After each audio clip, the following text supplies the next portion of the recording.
So thank you for inviting me to talk about cities or smart cities.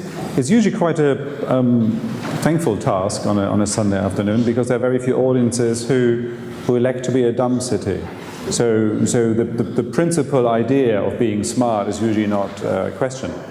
The problem is that it sounds aspirational and about a positive agenda around change. It actually is a little bit meaningless too. And what I will try to do is go through some examples of our work and our research on what we think sits behind this notion of smart cities. The original term actually came from large marketing budgets from technology companies who created a sort of a narrative around smart linked to the instrumentation of energy systems and technology outsourcing contracts. We don't think that's what it is. It's just where it started.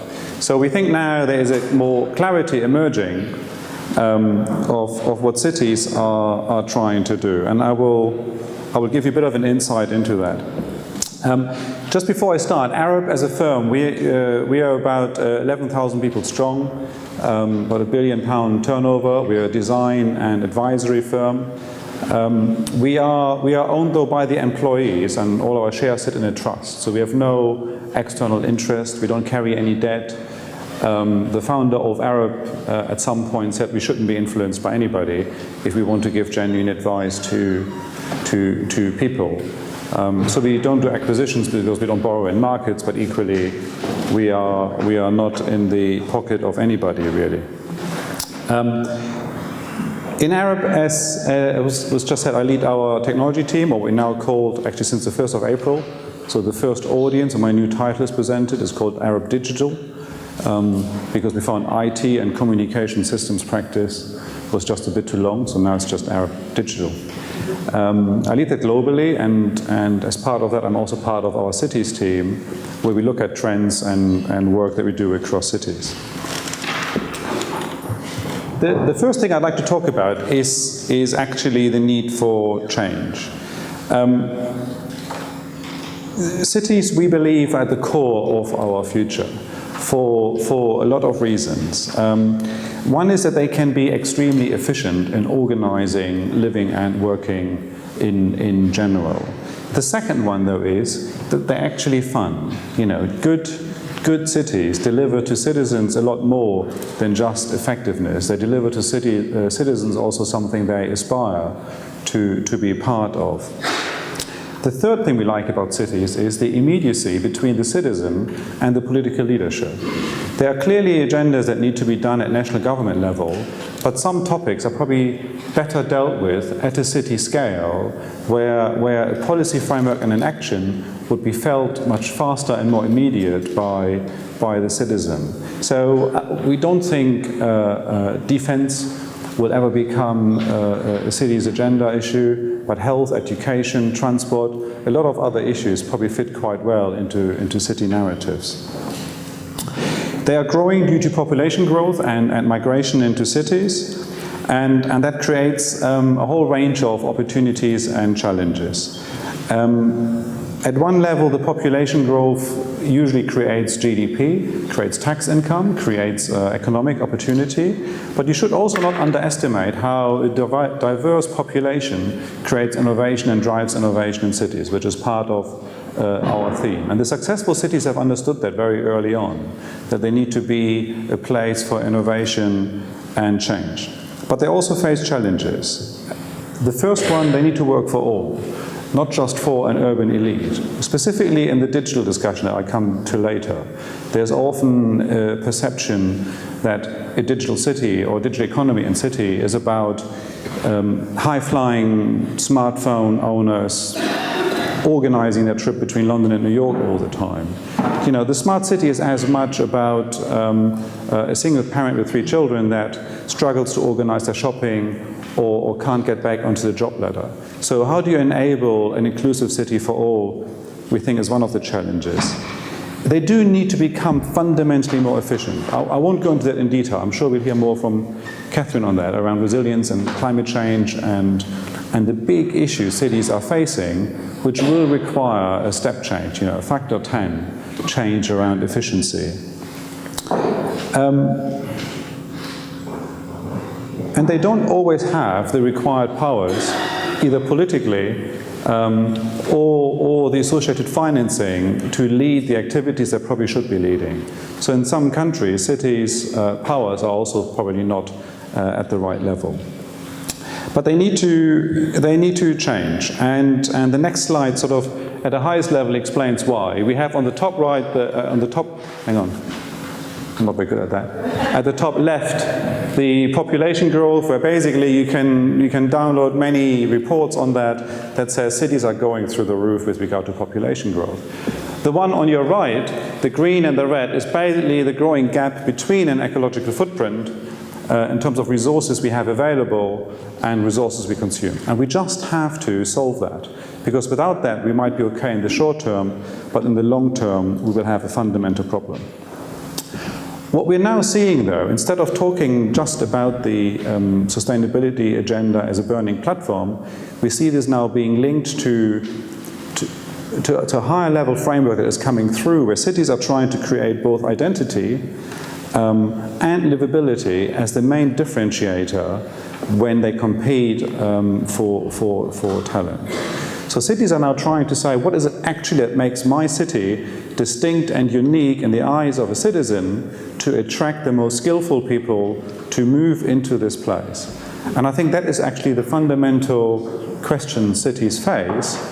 When you then come to delivering that, you have to do that with a radically different efficiency around water use, land use, transport use, air pollution, all the big environmental drivers, where we see also cities as the answer to that. And this does not have to be a conflict. You know, you don't have to frame the city's agenda as a negative. So cleaner air is a completely aspirational thing. I have staff in my team, so my team works globally. I have staff in my team that is refusing to work in certain countries because they think the quality or the health risk associated with the specific city is at a level where they don't want to move to. You know? So these are highly skilled people who can choose to work in any city in the world.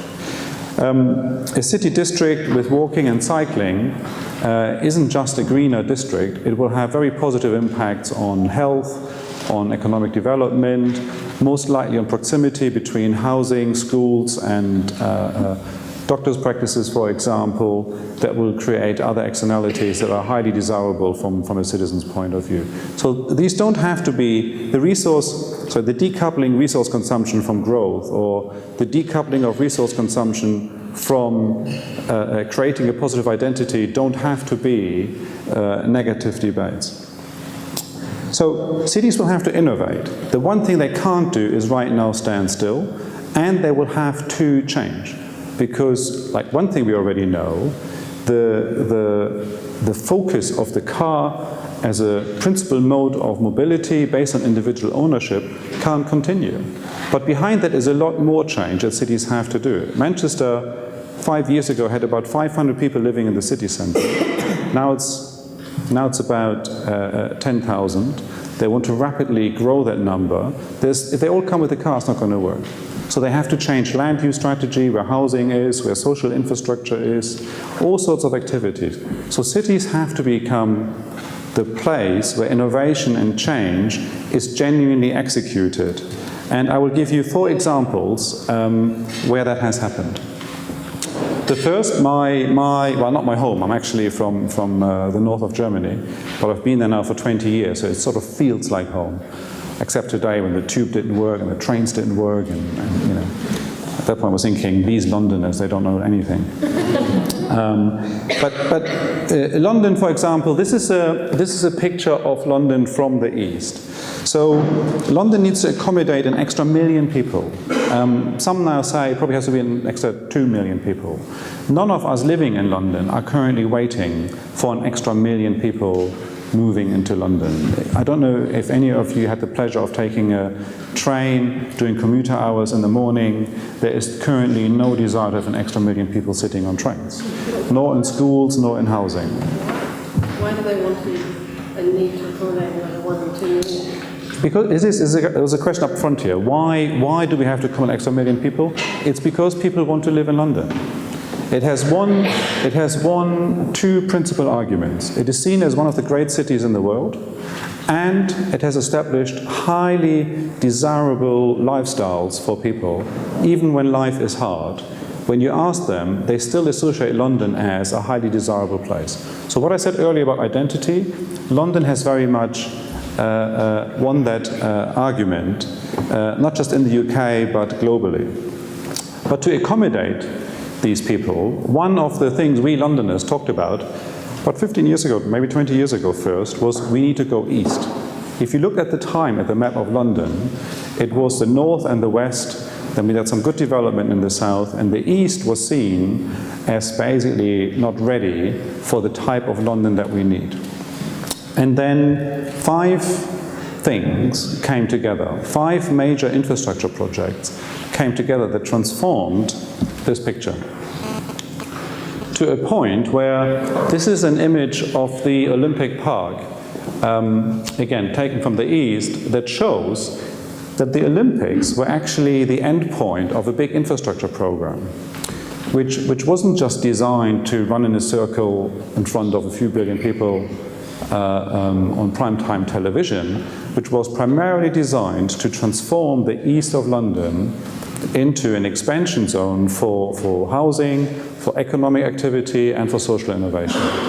And that is 5 projects. One is, it's difficult to see actually, I chose probably a poor picture. It's a nice picture, but it's a poor picture to explain my point. So underneath this infrastructure, you have a new high-speed rail link that we decided to move into a completely new route into the north of London, which created all of a sudden international transport connectivity, which was the first point. The second one, power lines used to run in East London at power lines above ground, which basically cut the east into slices under which you couldn't do any property or any physical regeneration and development. Both of those projects cost billions. And if any of the stakeholders responsible for those projects would have said, it is not worth doing as an infrastructure project, the broader macroeconomic change of going east wouldn't have happened. The third was then public transport infrastructure at a local scale, and the fourth was the introduction of private investment in property and regeneration projects to pay for a lot of the development work that was needed. So it was those 5 things together: high-speed rail, public transport, power infrastructure, property development, and the Olympic Games, that I'm sure cumulatively have cost between 20, maybe 30 billion pounds over a 20-year timescale. So to be able to do that, you need 3 things. You need to have a vision where these project leaders and stakeholders can align their thinking and what they try to do amongst each other. And this didn't happen with top-down leadership. This happened through a consensus across London of key stakeholders to say, this is what we want to do together. The second one is, this is a picture of the same site doing construction. You need to have the right skill. You need to have the soft infrastructure, the capability to plan and execute at that level. Because spending those billions, while it sounds easy, is actually not that easy. And spending those in a way that these projects work together collectively at the end is even harder. And that is represented in an exercise we did for the Smart London bot. You're not supposed to read all of these, or I could maybe ask you afterwards some exam question when you come back on Saturday and say, please repeat all the yellow circles on the slide if you couldn't read in the first place. This is a map we did for the mayor around the ecosystem of London to be a digital economy. So these are all the stakeholders and organizations that are involved in London's digital economy. So when you want to activate change in an ecosystem like that, you cannot just go in top down. You cannot just do it by force or instruction or law, because you will have players in the ecosystem who basically need to agree with you. So many cities don't understand the ecosystems in the first place, so as a result, they can only change things within existing silos of organizational structure. Because cities are complex, messy, but that is also what makes them wonderful. Most of all, they are owned by the citizen and not by corporations. They don't behave like companies. who have a CEO and a shareholder who gives it single purpose, they are owned by the citizen. And that applies both in democratic places and in places that are perhaps less democratic, but where citizens nevertheless have an ability to move or articulate their views in other ways. So this wasn't top-down change, but it was change nevertheless at an unbelievable scale. And it means the face of London will be different forever as a result of these 5 projects. The next one is more about top-down change. And I understand you are here in the leadership program, so in the next week you're going to be sort of exploring all sorts of ideas around cities. So I just wanted to give you these sort of 4 different ways of dealing with innovation and change in cities. My next example is as ambitious probably. The mayor of Rio, Mayor Paes, here at the C40 conference in Johannesburg with us, had this sort of, we call it a two-term mayor concept. The two-term mayor, what we call a two-term mayor, is a mayor basically who has aspirations after his second term. And that means in his first term, he will do all the nice things. In his second term, he will then do all the really, really difficult things. Now, when they work out, when he comes out of his second term, he will be seen as both good and innovative and a leader of change. And if you do that in a big enough city, it usually prepares you for higher office or other aspirations people have, either in politics or in their personal lives. So one of his ideas, which I quite liked, was to change public transport from 16% use to 60% of journeys in Rio over 4 years. It is unprecedented as an idea in cities to achieve that. So in the first term, you have major investment in public transport infrastructure, primarily buses, usually in Latin America, a lot of walking, a lot of cycling. In the second term, just to make the point, he blows up a motorway that was seen as a critical piece of transport infrastructure in Rio. Now, that usually doesn't go unnoticed. The press usually has an eye on a change like that, and it's currently repeated all over the world, not the blowing up.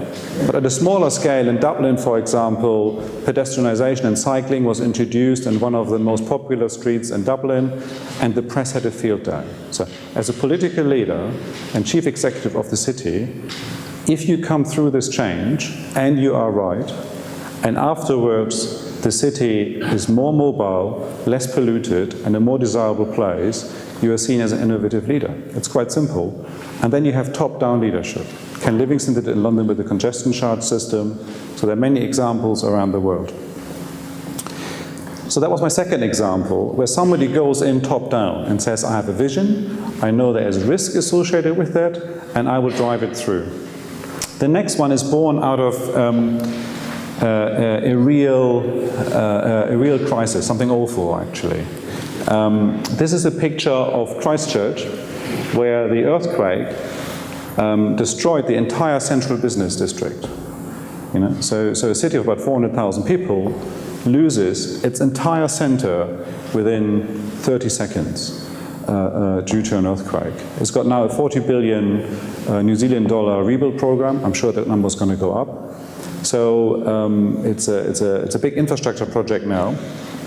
But in the middle of that, somebody, actually an individual, Roger Dennis, came up with the idea of a project called Sensing City. So his idea, his innovation was completely bottom-up driven.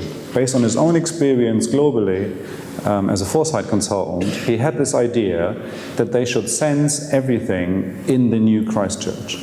That they will instrument the entire city to a level that is so unprecedented that no other city in the world will have a similar level of sort of a digital skin, or sort of a digital thing, if I call it that. Stuff is usually the word I use when it's more technical.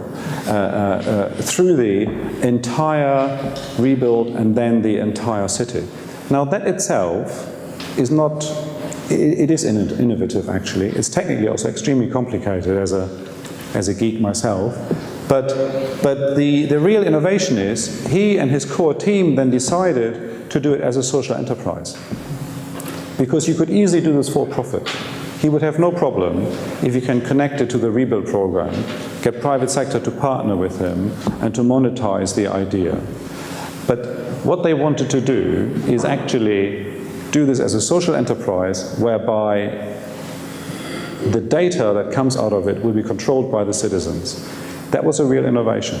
And that came from a desire to do something for the people of Christchurch.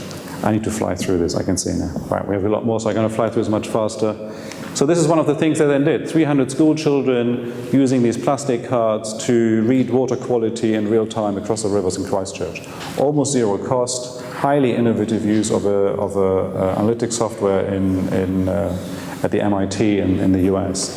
Respiratory illnesses. These are sensors added to inhalers to give people real-time information, highly valuable information, we think, to people there. Which leads me to my fourth and last example, which is the idea that cities are creating digital agendas now. What we mean by that, this is not people scraping chewing gum off a road in San Francisco. These are parking sensors. And they only stand for not the parking itself. Parking will get instrumented, there's no doubt in my mind. But what this really stands for is the idea that on the left, people, mobile phones, public assets, mobile networks, city maps, this list goes on and on and on. The entire urban infrastructure is being digitized right now. And that data will create completely new value chains and innovations that cities want to tap into. So this is my fourth example for innovation and change, which will require some top-down and bottom-up change at the same time. Because it is the startups that will create the new experience via apps and services, but it's the big operations like transport that need strategic frameworks, and it's probably the mayor and the chief executive that need to develop a view around what this digital agenda might look like. And what that then leads to is a city where the digital economy, for example, becomes something tangible. And not a dumb city. So in a city that we talk about like this, you would say, economic development through digital agenda, we want to create an extra 100,000 jobs. Functional change, we want to be the first city where mobility can be delivered without cars at a higher quality through new smart mobility concept. Environmentally, we want every household to be aware of its energy, water and waste consumption at a true consumption level to make that the main agent for change around environmental agenda. Social and healthcare, the first city where people with dementia, when they first could not remember the way back home, have the infrastructure in their hands to still be able to live an independent life for longer. So there are specific agendas you can create. The biggest one, though, is the political one. The mayor of Rio calls it polis digistocracy. Don't ask me why. But it sort of captures the point that when every citizen is connected and all the data is available, the political relationship between the leader and the citizen will radically change. Your risk is you have to deliver a humane city at the same time. It cannot become a techno-utopian nightmare where your fridge tells you, you're already too late for an appointment. My mirror this morning would have told me how bad the trains are and that I'm not going to make it to Oxford on time. I don't want that. But a fridge that tells me I've bought food that has something in it which my children can't eat because they have an allergy, that's quite an interesting context. So you will have to choose for your own cities what makes a humane city. And when does privacy and trust become a barrier towards these aspirations on the right, and how do you deal with that? Again, the biggest challenge, don't worry about the detail, is the digital leadership agenda. So at the bottom are all the innovations, level 1 to 4 systems projects, and people have gone very fast into technology projects, haven't focused on leadership, governance, KPIs, and most importantly, citizen engagement, and as a result, they get stuck somewhere at level 1. A place like San Francisco, who focus on both leadership and technical execution, have moved forwards much faster. So my closing slide. Leadership is the opportunity, not the threat. Innovation is the thing you should look for, but if you are the leaders in your cities, then it's probably your job to solve the complicated systems-related issues your cities need to address. And we think 5 things will help you. First, you need to have vision and strategy. People don't like that. They want to have spade-ready projects, let's do stuff. But I think at the scale and complexity of cities, you need vision and strategy. You've got to have the citizen, and by that we mean all citizens at the core, not just those represented through lobby or education or income. You need to create an identity. It needs to be emotionally right. Cities are not about corporations, as I said. They're not just about shareholder value. It feels right to be in a great city. Governance and capability is probably the biggest barrier to change and implementation, and infrastructure investments is where the money sits. Because cities constantly invest in infrastructure.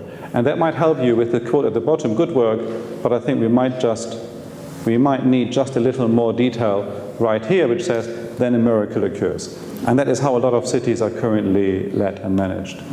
These are all the research links for all the reports that we use, and they are with the organizers if people would like to have them afterwards. And that was all I had to say. Thank you very much, Volker.